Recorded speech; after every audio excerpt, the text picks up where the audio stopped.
سامعین، حضرت یونس بہت مشہور پیغمبروں سے تعلق رکھتے ہیں۔ اللہ تعالیٰ نے آپ کو دمشق میں پیغمبر بنا کر بھیجا۔ آپ نے اپنے فرضی منصب کو ہر ممکن پورا کرنے کی کوشش کی اور اللہ تعالیٰ کی دعوت دیتے رہے اور اللہ تعالیٰ کی مہربانی اور انعام و اکرام سے لوگوں کو امیدیں دلائیں، یہاں تک کہ غضب الہی سے بھی ہر طرح سے ڈرایا، لیکن کسی نے بھی فرمانبرداری نہیں کی۔ ایک روایت میں آتا ہے کہ حضرت یونس علیہ السلام حضرت ہود علیہ السلام کی اولاد سے تعلق رکھتے تھے۔ اللہ تعالیٰ نے انہیں دمشق میں نبی بنا کر بھیجا۔ اس جگہ قوم سمود آباد تھی اور وہ سب کے سب بت پرست تھے۔ ایک روز ابو بکر صدیق رضی اللہ تعالیٰ عنہ نے رسالت مآب صلی اللہ علیہ وسلم سے پوچھا کہ حضرت یونس علیہ السلام کی قوم کتنی تھی؟ آپ صلی اللہ علیہ وسلم نے فرمایا 1,00,000 سے زیادہ تھی اور وہ سب کے سب نافرمان تھے۔ چنانچہ اللہ رب العزت نے ارشاد فرمایا، ترجمہ، اور بھیجا اس کو 1,00,000 آدمی یا اس سے کچھ زیادہ، یعنی عاقل و بالغ شمار کیے جائیں تو 1,00,000 تھے اور سب چھوٹے بڑوں کو شمار کیا جائے تو 1,00,000 سے زائد تھے۔ روایت میں آتا ہے کہ حضرت یونس علیہ السلام نے اپنی قوم کو 40 برس تک خدا کی دعوت دی اور ہمیشہ کہتے رہے کہ اے قوم اللہ پر ایمان لاؤ، مگر وہ مردود قوم کبھی اس کلمے کو اپنی زبان پر نہ لائی اور حضرت یونس سے یہی کہتی رہی کہ اے یونس، اگر ہم کو پارا پارا بھی کر دیا جائے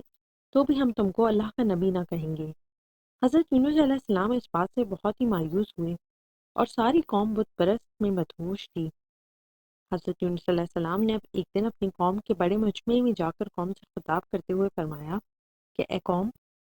اپنے خالق ارض و سما کو چھوڑ کر کیوں بت پرستی کرتے ہو، اور اس میں تمہارے واسطے کوئی فائدے کی بات نہیں۔ لیکن پھر بھی قوم نے قطعاً اس بات پر توجہ نہ دی اور ساری قوم حضرت یونس سے کہنے لگی کہ ہم تیرے خدا کو نہیں مانتے، اور پھر ضد میں آ کر حضرت یونس علیہ السلام کو اذیت دینے لگے۔ لیکن اس کے باوجود حضرت یونس علیہ السلام اپنی قوم کو برابر ہدایت کرتے رہے اور ہر وقت ان سے کہتے تھے کہ اے میری قوم، خدائے واحد کی عبادت کرو اور تم لوگوں نے جو راہ ضلالت اختیار کر رکھی ہے اس کو فوراً چھوڑ دو، کہیں اللہ تعالیٰ اپنا عذاب تم پر نازل نہ کر دے، اور مجھے اس بات سے خوف معلوم ہوتا ہے۔ ان لوگوں نے جب یونس علیہ السلام سے یہ الفاظ سنے تو کہنے لگے یہ عذاب کیا ہے اور کیسا ہوتا ہے؟ یہ جواب سن کر ان مردودوں نے کہا کہ بھلا اس میں کچھ مذائقہ نہیں۔ آخر حضرت یونس علیہ السلام اپنی قوم کی ہٹ دھرمی اور ضد سے عاجز آ گئے کہ قوم اللہ تعالیٰ کے بتائے ہوئے طریقے پر گامزن ہو جائے گی، تو پھر حضرت یونس نے اپنے اللہ تعالیٰ سے اس ظالم قوم کے واسطے بددعا کی، جس پر ندا آئی، اے یونس، آپ عذاب طلب کرنے میں جلدی مت کریں، جب وقت آئے گا تو اس قوم پر عذاب نازل کر دیا جائے گا۔ یہ سنتے ہی حضرت یونس کچھ خفا ہو کر اس شہر سے اپنی قوم کو چھوڑ کر بے رضا الہی چل دیے۔ اسی وجہ سے اللہ تعالیٰ نے ان کو رنج و غم میں مبتلا کیا۔ چنانچہ ارشاد ربانی ہے، ترجمہ، مچھلی والے کو دیکھو، جب چلا گیا غصے سے لڑ کر، اور پس وہ سمجھا کہ ہم نہ پکڑ سکیں گے، بس پکارا بیچ اندھیروں کے کہ وہاں کوئی حاکم نہیں تیرے سوائے، تو بے عیب ہے، بے شک میں تھا گناہ گاروں میں، بس قبول کی اس کی پکار اور نجات دی ہم نے اس کو غم سے اور اندھیرے سے، اور اسی طرح ہم نجات دیتے ہیں ایمان والوں کو۔ حضرت یونس علیہ السلام عبادت کے بڑے شوقین تھے اور وہ دنیا سے بالکل الگ تھے۔ حکم ہوا ان کو، ایک دوسری روایت میں ہے کہ حضرت یونس علیہ السلام خدا کی مرضی نہ دریافت کر کے جلدی غصہ ہوئے، اس لیے اللہ تعالیٰ نے ان کی عبرت کے لیے مچھلی کے پیٹ میں ان کو چند روز رکھا۔ الغرض پھر چلتے چلتے حضرت یونس کسی ندی کے کنارے پر جا پہنچے، دیکھا کہ لوگ کشتی پر سوار ہو کر پار اترتے ہیں، آپ بھی جا کر سوار ہوئے۔ چوتھے روز تمام دریا میں ایک بار کی اندھیرا ہو گیا اور بڑی بڑی مچھلیاں آ کر کشتی کو حرکت دینے لگیں۔ لوگوں نے کہا کہ کوئی گنہگار بندہ کشتی پر سوار ہے، اس کو کشتی سے نکال کر دریا میں ڈال دو، شاید ہم اس ناگہانی آفت سے بچ سکیں۔ کبھی ایسا نہ ہو کہ اس گنہگار کی وجہ سے پوری کشتی ہی دریا میں غرق ہو جائے اور ہم سب دریا میں ڈوب جائیں۔ حضرت یونس اس بات کو سنتے ہی کشتی سے اٹھ کھڑے ہوئے اور کشتی والوں سے کہنے لگے کہ بس میں ہی ایک بندہ ہوں، مجھ کو ہی دریا میں ڈال دو۔ سب اہل کشتی نے آپ کی طرف نظر کی اور پھر کہا کہ آپ تو ہم سب میں درویش سب دکھتے ہیں اور عقل مند لوگ کبھی آپ پر بدگمانی نہیں کر سکتے، بلکہ یہ نسبت آپ کے ہم لوگوں سے کہیں زیادہ گنہگار بندے ہیں۔ حضرت یونس نے کشتی والوں سے کہا کہ میں اپنے مالک خداوند قدوس سے خفا ہو کر اس شہر سے چلا آیا ہوں جس شہر کی طرف مجھے نبی بنا کر بھیجا گیا تھا۔ یہ سن کر اہل کشتی نے ناچار ہو کر اس دریا میں حضرت یونس علیہ السلام کو ڈال دیا اور فوراً ایک بڑی مچھلی نے حضرت یونس علیہ السلام کو نگل لیا، جیسا کہ اللہ رب العزت نے ارشاد فرمایا ہے۔ ترجمہ: بس نگل لیا اس کو مچھلی نے اور وہ ملامت میں پڑا ہوا تھا۔ تفسیروں میں یوں لکھا ہے کہ مچھلی نے حضرت یونس علیہ السلام سے بات کہی کہ جو مچھلی حضرت یونس علیہ السلام کو نکل گئی تھی، اس مچھلی نے 40 دن تک اپنا منہ کھلا رکھا تھا، کہیں بند کرنے سے حضرت یونس علیہ السلام کو اذیت نہ پہنچے، کیونکہ وہ بندہ خاص اللہ تعالیٰ کے ہیں، اور مسلسل 40 روز کے تک حضرت یونس نے کچھ کھانا پینا نہیں کیا۔ اس وجہ سے ان کے بدن کی تاب و طاقت جاتی رہی اور وہ نہایت کمزور ہو گئے۔ اس کے باوجود وہ عبادت الہی اور ذکر اللہ میں مشغول رہتے تھے، اور اسی ذکر و اذکار کی وجہ سے اللہ تعالیٰ نے ان کو اس مچھلی کے پیٹ کے اندھیروں سے نجات دی، جیسا کہ اللہ تعالیٰ فرماتے ہیں۔ ترجمہ: بس اگر نہ ہوتی یہ بات کہ تھا وہ تسبیح کرنے والوں سے، البتہ رہتا مچھلی کے پیٹ میں اس دن تک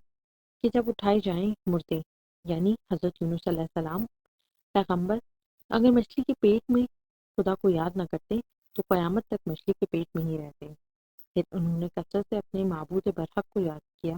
اور اسی کی عبادت کی اور ہر وقت تسبیح و تقدیس میں لگے رہے،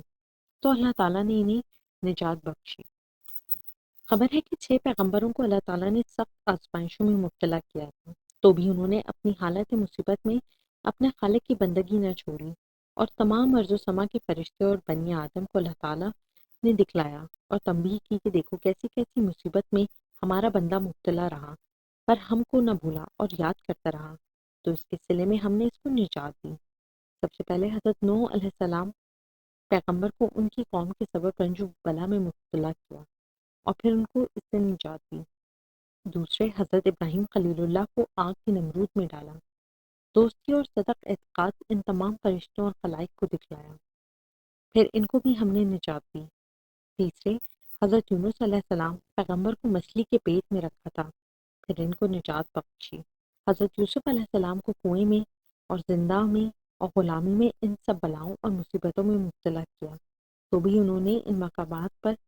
برابر خدا کی عبادت کی اور خدا کی عبادت سے کبھی غفلت نہ برتی۔ پھر اللہ تعالیٰ نے ان کو ان تمام مصائب سے نجات دی، اور پانچویں حضرت ایوب علیہ السلام کو بیماری میں مبتلا کیا تھا، ایسا کہ ان کے بدن پر آبلے آ پڑے اور ان میں کیڑے پڑ گئے۔ باوجود اس سخت تکلیف کے حضرت ایوب نے خدا کی عبادت نہ چھوڑی، پھر اللہ تعالیٰ نے اپنے کرم نوازی سے ان تمام تکالیف سے انہیں نجات بخشی۔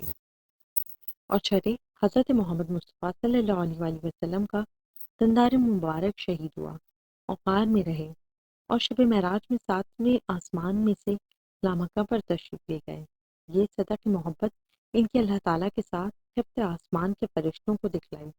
اس حالت میں بھی حضرت رسول اکرم صلی اللہ علیہ وآلہ وسلم نے اللہ تعالیٰ کی اطاعت نہ چھوڑی۔ اس سے معلوم ہوا کہ سب سے زیادہ بزرگی اور شرافت اللہ تعالیٰ نے بنی آدم کو دی ہے اور کسی کو نہیں دی۔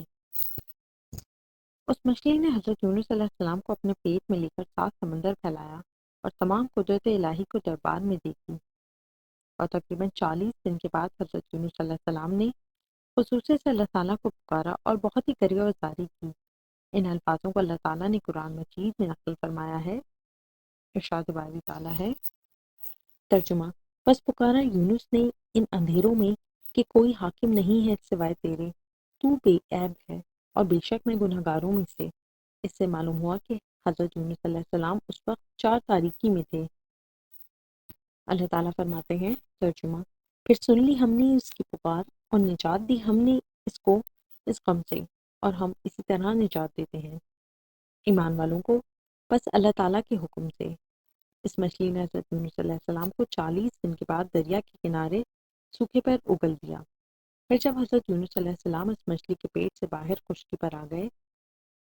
تو حضرت یونس نے بطور شکرانہ نماز ادا کی، اور پھر جس قوم سے حضرت یونس علیہ السلام خفا ہو کر شہر سے نکل گئے تھے، پیچھے ان کے خدا نے ان پر عذاب نازل کیا۔ اچانک ایک آگ غضبناک آسمان سے مثل آب سرخ کے نازل ہوئی، اور وہ آنن فانن ان کے سروں پر آ موجود ہوئی، اور وہ مارے خوف کے سب ایک میدان میں جا کر 2 فرقوں میں تقسیم ہو گئے، یعنی ایک فرقہ بوڑھے کا اور جوانوں کا اور دوسرا فرقہ عورتوں کا، اور پھر سب کے سب سجدے میں گر گئے اور بہت ہی زیادہ خدا کے دربار میں کریا وزاری کی اور خدا سے مدد مانگی، اور ساتھ ہی ساتھ یہ بھی اقرار کرتے جاتے تھے، یا الہی اب ہم تیرے پیغمبر کی باتیں ضرور مانیں گے، اور ہم نے اب توبہ کی تو اب آپ ہمیں اس بلائے ناگہانی سے نجات دیں، اگرچہ ہم سب عذاب کے مستحق ہیں، لیکن تو ہی ہماری توبہ قبول کرنے والا ہے اور ہم کو اس سے نجات دے۔ جب اس طرح سے انہوں نے کریا وزاری کی تو اللہ تعالیٰ نے ان کی توبہ قبول فرما لی اور اس بلا سے نجات دلائی۔ اللہ تعالیٰ فرماتے ہیں، ترجمہ: نہ ہوئی کوئی بستی کے یقین لاتی، بس کام آنا ان کو یقین لاتا، مگر یونس علیہ السلام کی قوم جب وہ یقین لائی، کھول دیا ہم نے ان سے ذلت کا عذاب دنیا کی زندگی میں، اور کام چلایا ان کا ایک وقت تک دنیا میں، حالانکہ عذاب دیکھ کر یقین لانا کسی کو کام نہیں آیا، مگر قوم یونس کو اس واسطے کہ ان پر عذاب کا حکم نہ پہنچا تھا، پھر وہ لوگ حضرت یونس علیہ السلام پر ایمان لے آئے، اس وجہ سے وہ عذاب سے بچ گئے۔ اس کے بعد پوری قوم نے حضرت یونس علیہ السلام کو بہت تلاش کیا، انہوں نے کہیں نہیں پایا، اور ساری قوم نے مل کر اللہ رب العزت سے دعا مانگی کہ پھر اس پیغمبر کو ہماری قوم پر بھیج دیجیے۔ اللہ تعالیٰ نے اس قوم کی دعا کو قبول فرمایا اور مچھلی کو حکم دیا کہ میرے محبوب بندے کو دریا کے کنارے خشک زمین پر جا کر اگل دے۔ یہ حکم سن کر مچھلی فوراً دریا کے کنارے پر گئی اور خشک و سوکھی زمین پر حضرت یونس علیہ السلام کو اس مچھلی نے اگل دیا۔ اس وقت حضرت یونس علیہ السلام کے تمام اعضاء نازک و ضعیف ہو رہے تھے، کچھ کھانا بھی نہیں کھا سکتے تھے۔ اسی وقت اللہ تعالیٰ نے اپنے فضل و کرم سے ایک درخت کدو کا پیدا کیا۔ حضرت یونس علیہ السلام اس کو کھاتے اور اس کے سائے تلے دھوپ میں بچاؤ پا کر آرام کرتے۔ چنانچہ اسی طرح حضرت یونس علیہ السلام مسلسل 40 دن بل دریا کدو کی بیل کے نیچے آرام فرماتے رہے۔ پھر جسم میں کچھ قوت آئی، بعد اس کے اللہ تعالیٰ کے فرمان کے مطابق پھر اسی قوم کی طرف تشریف لے گئے۔ ارشاد ربانی ہے، ترجمہ: پس ڈال دیا ہم نے اس کو بن گھاس زمین میں، اور وہ بیمار تھا، اور اگایا ہم نے اس کے اوپر ایک درخت بیل والا، یعنی کدو کا درخت،